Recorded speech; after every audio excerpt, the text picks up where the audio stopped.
First of all, maybe it's good that people watch our games now, because it's also happened last year and this year.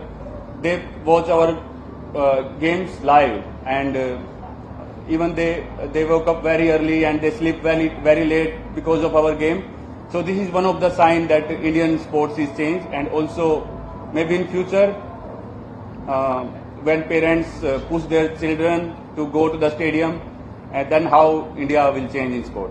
देखो जी, हमको सबको पता है medal मिलेगा तो बहुत ही अच्छा रहेगा, मेडल नहीं मिलेगा तो एक वो हमको पता है कि जो सिचुएशन जो हुई, अगर वो नहीं होती तो मेडल तो ऐसे ही पक्का था। अगर मिलता है तो बहुत ही अच्छा है, नहीं मिलेगा तो हमको सबको दिल से पता है। लेकिन पता नहीं, मुझे ऐसा लगता है कि एक वो जब तक मेडल नहीं होता गले में, वो एक चीज रह ही जाती है। लोग थोड़े दिन तक याद करते हैं, बोलेंगे कि यू आर आवर चैंपियन, हमारे लिए आप चैंपियन हो। लेकिन मुझे लगता है कि जब तक वो मोमेंट ना हो, हम पोडियम पे ना हो, तो वो बहुत जल्दी भूल भी जाते हैं। तो मुझे ये डर है बस, अगर लोग नहीं भूलेंगे तो मेडल है नहीं है उससे फर्क नहीं पड़ेगा। बस मैं लोगों से ये रिक्वेस्ट करता हूं कि जो विनेश ने किया है अपनी कंट्री के लिए, उसको ना भूलें बस।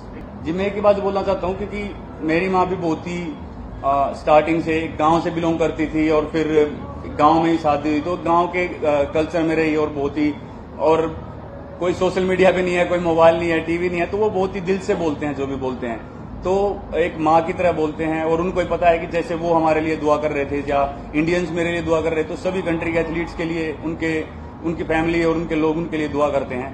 तो इसलिए जो मेरी माँ के उस टाइम मन में आया, उन्होंने बोल दिया। स्पोर्ट्स हमेशा ही, स्पोर्ट्स की उसमें तो हमेशा अच्छा रहता है, आपस में खेलते हैं।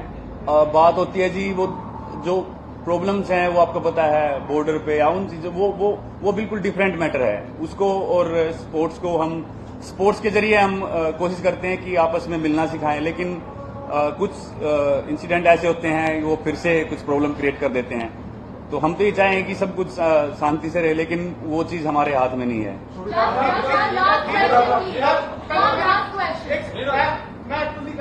यूके से पहले हमारे सारे अगर भाई मेरे को पर्सनली बोला था कि आपको बधाई दूं, धन्यवाद जी। और आपने जैसे हम पहली जनरेशन से जो बाहर आए थे हरियाणा से या अलग अलग इंडिया से, हमारी जो नेक्स्ट जनरेशन है उनके बच्चे अब स्पोर्ट्स में आने लगे, वो बेशक इंडिया के लिए इंडिया अलग अलग, कुछ ऑस्ट्रेलिया में भी आ गए, कुछ यूके में आ रहे हैं, तो उनके लिए आप क्या कहना चाहूंगा जो बच्चे अगली जनरेशन आएगी?